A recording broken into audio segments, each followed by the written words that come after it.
Hi, I'm Nate, 29, and I was supposed to be a groom next month. Instead, I became the fraud department's favorite customer and single-handedly ruined a bachelorette yacht party with one phone call. Sunday afternoon, I was doing something extremely domestic and boring, meal prepping chicken breast and broccoli, the kind of thing you do when you're saving for a wedding and honeymoon. Jessica, my fiancée of almost a year, was wrapping up her 4-day bachelorette trip. She'd flown out with 6 friends, rented a beach house, and promised me it'd be chill, some wine tasting, spa day, maybe a boat ride. Before she left, I handed her my backup credit card, strictly for emergencies. I even said, "Don't use this unless your card gets declined or someone gets stung by a jellyfish or something." She laughed. Swore she wouldn't use it. Fast forward to me standing over my kitchen counter, about to slice a cucumber, when I get a notification, $11,847. 23 charged at Sunset Paradise Resort and Spa. At first, I stared at my phone like maybe I was concussed and hallucinating digits. But nope. I opened the banking app. The charge was real. And it wasn't alone. A few more. $1,450 at a boutique named Lunoir. $3,200 for luxury boat rentals. $1,800 at something called the Champagne Lounge. $2,550 at Diamond Steakhouse. Plus a trail of smaller charges, Ubers, nail bars, poolside drinks, gelato, tacos. Total? $12,156. 81. My hands were shaking. And then, because the universe has a dark sense of humor, my phone buzzed again. Text from Jessica. "Hey babe, so the girls and I got a little carried away. LOL. I maxed out your card on the party. You'll get over it, $12,000. We only live once and I'll only have one bachelorette party. Love you." I read it again. And then again. She knew exactly what she did. No apology. No shame. Just LOL and, "You'll get over it." I didn't text back immediately. I made one call instead. "Hi, yes, I need to report a stolen card and dispute the charges. I believe someone committed fraud." The fraud department agent was surprisingly cheerful. "Of course, sir. We'll freeze the card and launch an investigation. Did you notice it missing this morning?" "Yes," I said, while moving the cucumbers into the trash. "Right after I found out someone used it to rent a yacht." Then I got petty. I texted Jessica's sister, Brittany, who wasn't on the trip. "Hey, just checking. Did Jessica lose her phone this weekend? Got some weird texts from her number about credit cards and money that don't sound like her." Britt caught the bait like a pro. She immediately called Jessica in a panic, meaning Jessica definitely still had her phone. That's called documentation. Beautiful, legal documentation. I sat back and waited for the show to begin. Jessica came home Monday evening glowing like she just got back from the most transcendent spa experience of her life, which, funny enough, she probably had, on my stolen dime. She walked in with a pile of shopping bags and this grin like she just personally ended the Great Depression. "Babe, you're not gonna believe the suite we upgraded to. And the yacht? Oh my God! Like actual champagne fountains. I think I'm still buzzed." I smiled, just enough to keep the peace. "Sounds like quite the weekend." She finally noticed I wasn't all hearts and roses. Her brow furrowed. "Wait, are you mad about the card thing? Seriously? I told you it was for emergencies." She scoffed. "It was an emergency. A once-in-a-lifetime event emergency." I didn't argue. I just said, "You're right. Once in a lifetime." She kissed my cheek, totally oblivious, and went to unpack her stolen spa robes. Tuesday, around lunchtime, it began. 23 texts. A full meltdown. "WTF? I just tried to buy lunch with your card and it got declined. The bank says it was reported stolen. Call me. Right now. Are you seriously doing this right now?" I was in a meeting. Shame. 2 hours later, the real fireworks hit. Chase Bank's fraud department called Jessica. Now, here's the thing. She wasn't listed as an authorized user on the card. She just had the card. And once a card is reported stolen, possession means nothing. The investigator asked. Ma'am, are you the account holder? No, but my fiancé gave me the card. And did he give you permission to use it? Yeah, for emergencies. Can you explain a $2,847 charge at Chrome nightclub? That was bottle service. It was my bachelorette party. And was that an emergency? It was a necessary experience. I would pay actual money to hear the recording of that call. They asked her to verify her identity as the card holder. She couldn't. They asked about the yacht rental, the boutique, the steakhouse. She kept stumbling into the same trap, admitting she used the card, while also not being authorized. Jessica came home that night like a firestorm. You reported me for fraud? I looked up from my laptop. I reported my card as stolen. Because it was used without authorization. I'm your fiancé. Are you, though? That landed like a right hook. What's that supposed to mean? It means I'm reconsidering marrying someone who thinks stealing 12 grand is a funny text message. Her voice started shaking. I didn't steal. You gave me the card. For emergencies. Was the yacht an emergency? Was the bottle service an emergency? Was the steak with gold flakes an emergency? Now she was crying. Not sad tears. Angry, cornered tears. You're ruining my life over this. The fraud lady said this could be a crime. It is a crime. But I'm your fiancé. And that's exactly why this is terrifying. I'd never seen her speechless before. But for a few perfect seconds, silence. Then she shouted, I'm calling my dad. Great. He's a lawyer, right? Maybe he can explain credit card fraud to you. She stormed into the bedroom. I quietly opened a bottle of wine. Wednesday morning, I walked into work with an iced coffee and a clear conscience. By lunch, Jessica's dad, Robert the lawyer, was calling me. I braced for courtroom threats.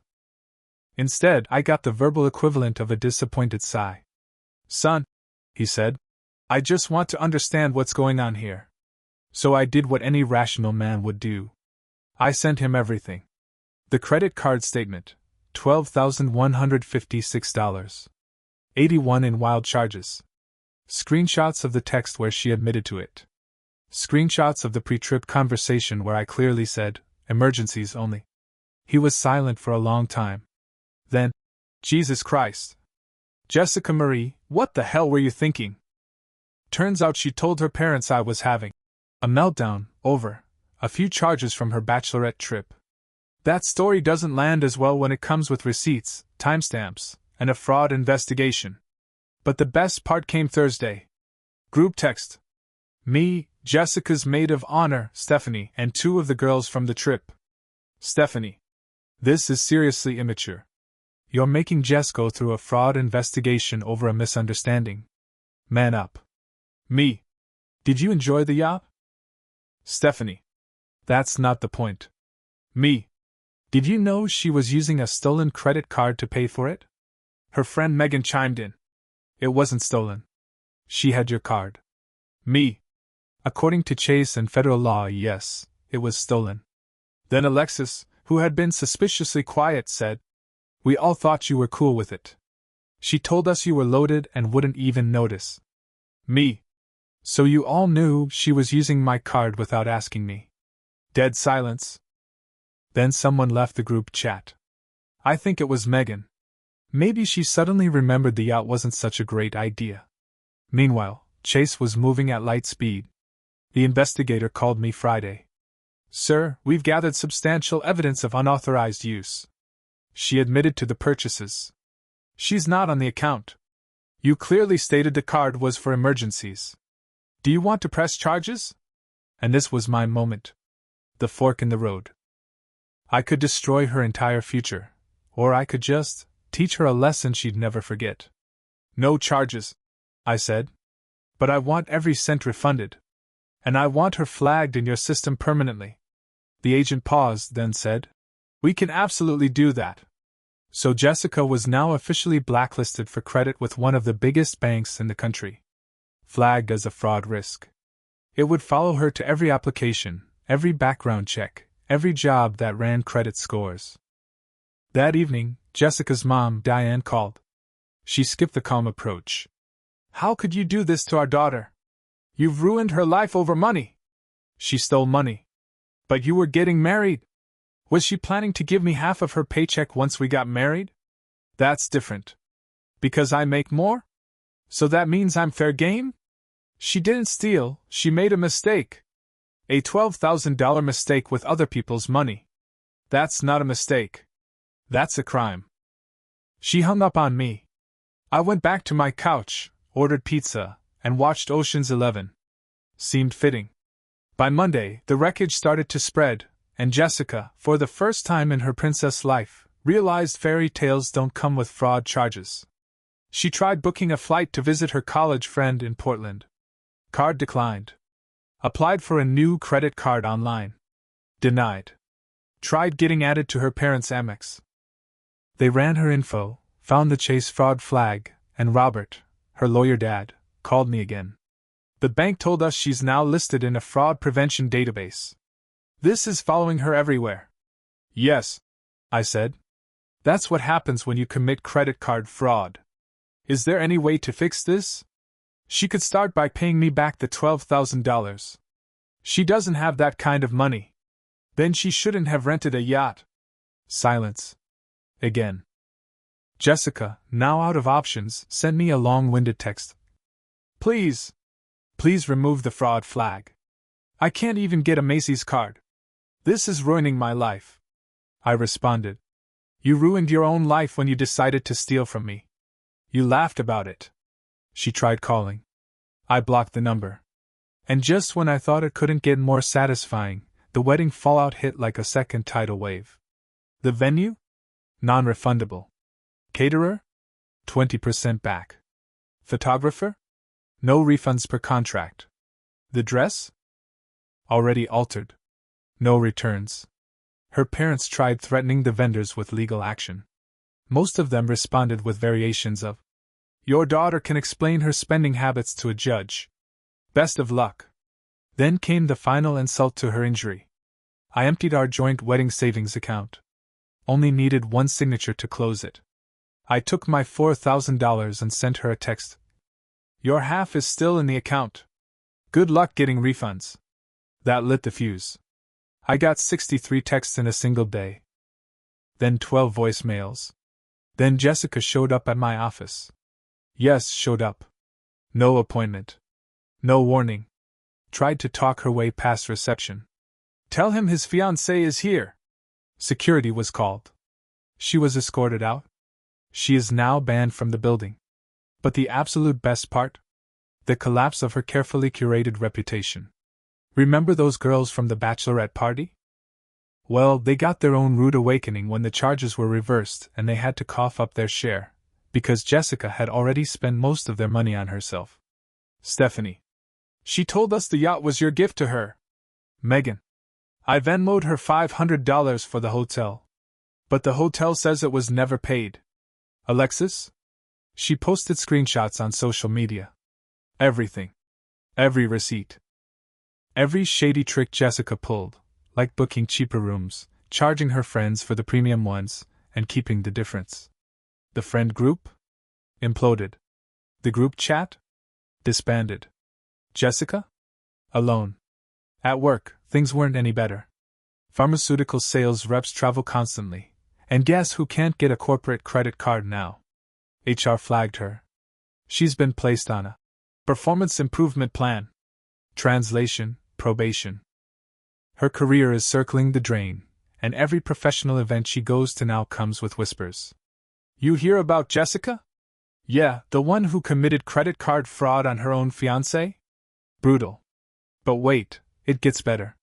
3 weeks before the wedding that will never be, I got a certified letter. Jessica had hired a lawyer. Or sort of. Her best friend's cousin who passed the bar, and once threatened to sue their landlord over a broken garbage disposal. Inside the envelope was a professionally formatted document with a very entertaining heading. Demand for compensation and emotional damages. Jessica was officially billing me. She included a spreadsheet. Line items. 4 years of emotional labor, $50,000. Career opportunities lost by planning to be a wife, $30,000. Pain and suffering from the fraud investigation, $25,000. Half of my savings because we were basically married, $15,000. The engagement ring she still hadn't returned, $8,000. Total owed? $128,000. It was like Shark Tank if the sharks had all suffered traumatic brain injuries. I didn't respond. My actual lawyer did. He sent a short, deadly letter in return. My client's former fiancée appears to be confusing a failed engagement with a divorce settlement. As she is neither a spouse nor a creditor, she has no claim to any assets. Furthermore, any continued harassment will result in a restraining order. Per state law, the engagement ring constitutes a conditional gift contingent upon marriage. That condition has not been met. Please return the ring within 7 business days. The ring arrived by courier the next morning. But she wasn't done. The next week, I got one final, glorious notification. Jessica tried applying for a car loan. Declined. Then tried to open a new checking account. Denied. Then tried to get a co-signer for a new apartment. Her parents? Refused. Because now they knew the whole picture. And even Robert, her dad, was done. He called me one last time. Not to argue. Not to ask for help. Just to say, I raised her better than this. Or at least I thought I did. I'm sorry you went through it. Honestly? That hit harder than any lawyer threat ever could. The wedding venue still had her name on file. They called me, confused about next steps. I told them the wedding was cancelled. The bride committed felony credit card fraud. They politely offered me a 5% rescheduling discount. I almost said yes, just out of pettiness. And then came the true kicker. Jessica's sister, Brittany. She DM'd me on Instagram. Hey. I know this is weird. But thank you? I stared at the message for a minute, confused. Then came the rest. I've watched Jess bulldoze people for years. Our parents always cleaned up the mess. You're the first person who ever actually held her accountable. Maybe now she'll finally grow up. Also, my boyfriend and I are explicitly keeping separate finances. So thanks for the life lesson, I guess. LOL. Turns out I didn't just save myself from a terrible marriage, I launched a mini financial reform movement. Honestly, I should write a book. The wedding day arrived. Well, would have arrived. Saturday at 4 p.m., Oceanside Gardens, the place Jessica swore was exactly like the one from The Bachelor. Instead of reciting vows under a flower arch, I was in first class, drinking champagne on my way to Florence. Same date. Same honeymoon. No bride. The travel agent had booked everything under my name: flights, hotels, car rental. Jessica never thought to double-check.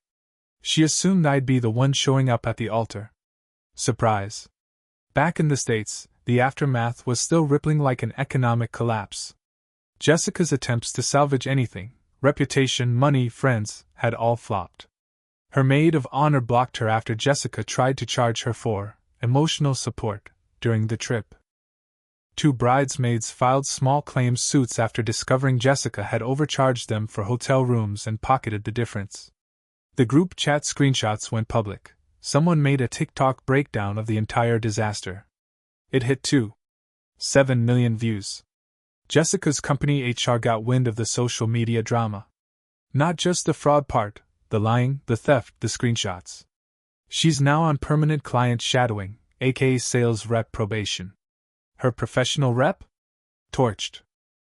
Apparently, one of her college frenemies works at a competing pharma company and delighted in sharing the story at a recent industry mixer. You can't sell drugs with fraud allegations hanging over you. Not when the entire job is built on trust and access. But the best, the absolute chef's kiss, came during the Italy trip. I was eating truffle pasta in a tiny trattoria in Siena when I got a text from an unknown number. This is Jessica's new number. I'm sorry. For everything. I was stressed about the wedding. I made terrible decisions. Please, can we just talk? I stared at the phone. Took another bite of pasta. Didn't respond. 5 minutes later. I've lost everything. My friends. My credit. My job is on the line. My parents are barely speaking to me. I'm living in their basement. I can't even get an apartment without a cosigner. Another 5 minutes. You destroyed my life over money. I finally texted back. You destroyed your own life over money you didn't have. I just made a phone call. She tried calling again. Blocked. Then she emailed me. Subject line, one last chance. Nope.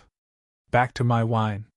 Meanwhile, I was on the Amalfi Coast by day 3, staying in a 5-star hotel, the same one we booked together for the honeymoon. They welcomed me like royalty. Mr. Reese, your suite is ready. Will your wife be joining us later? I smiled. No, she didn't make the flight. I got back from Italy feeling like I'd just been on a 3-week meditation retreat where the yoga was replaced with revenge and the hot stone massages were done by Karma herself. The Monday after I landed, I was catching up on emails when a familiar name popped up in my inbox, Jessica Marie Landers. Not a text. Not a call. A whole email. Subject line. Closure? I didn't want to open it. But I did. Because I'm human. And curious. And petty. It was 4 paragraphs of emotional gymnastics. She took responsibility, but also blamed the pressure of wedding planning, her friends, society's expectations, my unforgiving tone, the toxicity of male financial control, and, incredibly, Mercury in retrograde. And then came the final plea. I know we're over. I accept that. But please consider removing the fraud alert. It's ruining my ability to move forward. I can't rebuild anything with this hanging over me. I'll pay you back. Just please help me start over. I sat there staring at the screen. For a second, I almost felt bad. Then I remembered she spent $12,000 of my money, sent me a LOL about it, and assumed we'd merge finances and I'd just get over it. I responded with exactly 2 sentences. Actions have consequences. I already gave you a gift, freedom from prison time. Blocked her email. But that wasn't the end of it. Jessica's entire social circle had collapsed. Her college friends. Gone. Her high school besties. Out. Even her maid of honor Stephanie had turned on her after discovering Jessica never actually paid the venue deposit like she claimed. She just lied and used Stephanie's contribution to fund her emergency boutique shopping. And then the cherry on top? Someone made a Reddit thread titled, "Bride committed fraud on her fiancé. Now she's blaming astrology. Am I wrong for cutting her off?" It went viral. Someone connected it to the TikTok receipts. Suddenly, my name got pulled in, but not in a bad way. I became the guy who hit the fraud button. People were weirdly cheering me on. I got DMs. Some were fellow survivors of wedding scams. Some were financial planners wanting me to go on their podcast. One guy wrote, "Bro, you inspired me to cancel my wedding. She didn't steal from me, but she definitely would have." Even Brittany, Jessica's sister, reached out again. "I'm weirdly proud of you. Our family never holds anyone accountable. You're the first person who didn't fold. My mom is still saying you ruined Jessica's life. I told her Jess did that on her own. Thanks for making Thanksgiving interesting." I wrote back. "At least the turkey will be cheaper. No yacht this year." I didn't expect to ever hear from Jessica again after that last email. But 2 weeks ago, on a random Tuesday morning, I got a letter. Actual paper. No return address. Handwritten. Inside, 4 pages of her handwriting. Neatly folded. No perfume, no lipstick, just ink and desperation. She said she was rebuilding. That she'd gotten a new job, lower pay, more hours. She was still living at home. Still couldn't get approved for an apartment. Still paying back her friends in installments, after 2 of them did take her to small claims court and win. She'd lost her professional license temporarily. Apparently, the fraud investigation triggered a compliance review at her pharma company. They suspended her pending the outcome. Then quietly let her go. No new job would give her a company card. She was Ubering to sales calls. Living out of her mom's Honda Civic. She couldn't even get a gas card. She wrote, I've spent every day since the wedding that wasn't wishing I could undo what I did. I was selfish. Entitled. And I thought I could talk my way out of anything, because I always had. She ended the letter with, "You didn't ruin my life. You just stopped shielding me from myself." I folded the letter and put it in a drawer. Didn't reply. Didn't need to. Jessica was finally dealing with the consequences. Real consequences. The kind no parent, friend, or bridesmaid could bail her out of. And me? I'm great. I moved apartments, same city, different neighborhood. Got a promotion at work. Split the Italy honeymoon photos into 2 folders, one for the art and pasta, one for the views and petty captions. My friends still ask me to tell the story at parties. I've told it so many times now, I can hit the comedic beats like a seasoned comic. Every time I check my credit score, it gives me a little wink. The engagement ring? I sold it. Used the money for the Italy upgrade. And no, I'm not dating yet. Not because I'm bitter. Because I'm peaceful. Because when someone shows you who they are, believe them. And when they steal from you and laugh about it, you don't yell. You don't beg. You call the fraud department. You cancel the wedding. You book the honeymoon solo. You toast your freedom with Prosecco. And you move on. With all your money, credit, and self-respect intact. And every once in a while, you check your drawer, see the letter, and remember the most expensive bachelorette party in history. Paid for by fraud. Attended by fools. Ended by a single sentence. Hope you had fun.